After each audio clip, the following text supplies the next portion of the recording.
नहमदुहु व नुसल्ली अला रसूलिहिल करीम अम्मा बाद फ़ाऊज़ु बिल्लाहि मिनश शैतानिर रजीम बिस्मिल्लाहिर रहमानिर रहीम रब्बी इश्रह ली सदरी व यस्सिर ली अमरी वहलुल उक़दतम मिन लिसानी यफ़क़हू क़ौली।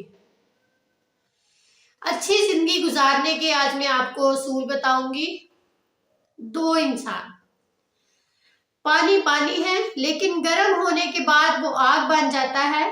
इब्तिदाई हालत में वो एक ठंडा सियाल है, यानी ठंडा है इसका मतलब, और इंतहाई हालत में खौलता हुआ लावा। ये पानी के लिए कुदरत का कानून है। यही मामला एक इंसान का है।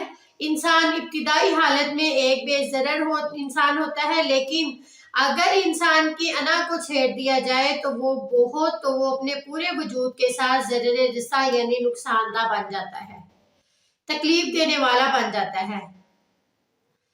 इंसान अपनी मोतदल हालत यानी दरमियानी, मोतदल कहते हैं एक दरमियानी चीज को, मोतदल हालत में हो तो वो फितरत का दिलकश फूल है, यानी बहुत अच्छा हमें लगता है, बहुत दिल करता है ये इंसान इतना अच्छा है, उससे बातें करते जाओ। लेकिन जो इंसान के अंदर जब आग भड़क उठती है तो इस वक्त एक और इंसान जो होता है वो बन जाता है। इस वक्त वो तमाम हैवानों से ज्यादा खूंखार हो जाता है, यानी इंसानों से वो ज्यादा जो है वो खून करने लग जाता है अपने ही भाइयों का, तो इससे यानी नुकसानदेह वो हो जाता है। इंसान के एक सिर्फ ये है कि इसके अंदर नफ्से लव्वामा रखा गया है। अब आपको ये नहीं पता होगा कि नफ्से लव्वामा कहते किसे हैं, क्या होता है। मैं बताती हूँ लफ्ज़े लव्वामा क्या होता है। लफ्ज़े लव्वामा से मुराद हमारा ज़मीर है, इंसान का एक ज़मीर है। इब्तिदाई तौर पर आदमी अपने नफ्से लव्वामा पर होता है। उस वक़्त आदमी की फितरत उसकी रहनुमाई होती है, यानी वो अपनी फितरत की रहनुमाई करता है। यानी इंसान जो होता है, जो उसके अंदर जो उसकी आवाज़ होती है, अपनी अंदरूनी आवाज़ के तहत जो वो शराफत और इंसानियत पर कायम होता है, यानी अपनी अंदरूनी जो आवाज़ होती है उस पर वो चलता है।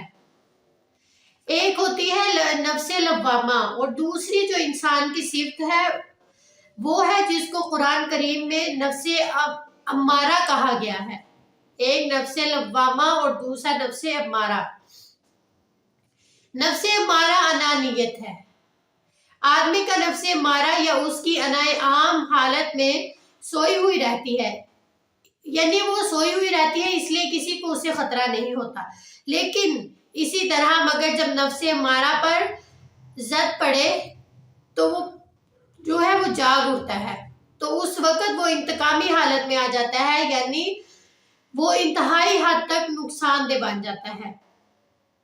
इंसान के ये जो दो सिफ्तें हैं, नफ्से लव्वामा और नफ्से अम्मारा, ये जो दो सिफ्तें हैं वो कुदरती हैं, अल्लाह ताला की तरफ से हैं, हमारे रब्बुल इज्जत की तरफ से हैं। इसीलिए इनको ख़त्म करना नामुमकिन है। अगर हम इसको ख़त्म करने की कोशिश करेंगे तो इंसान नहीं रहेगा। यानी हम इसको ख़त्म करने की कोशिश करने की बजाय हमें यही कोशिश करनी चाहिए कि हम इसको इग्नोर करते हुए इसके तमाम नुकसानात से अपने आप को बचाएं।